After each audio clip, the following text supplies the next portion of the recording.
Ipinahayag ng Estados Unidos sa pamamagitan ng isang liham ang kanilang matinding pagkabahala sa lumalalang sitwasyon ng mga Palestinian, partikular sa 1.7 milyong tao na nagsisiksikan sa Al-Mawasi area.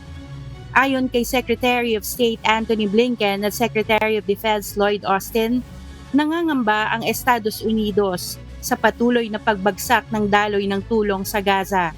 Ito ay bunsod ng bagong opensiba ng Israel sa Northern Gaza na umano'y nagdulot ng mataas na bilang ng mga sibilyang nasawi. Bumaba rin ng mahigit sa 50% ang humanitarian aid sa rehiyon noong nakaraang buwan.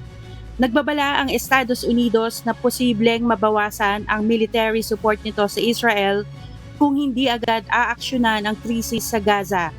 Pinatitiyak din ng US na papayagan ng Israel ng hindi bababa sa 350 trucks na tulong araw-araw.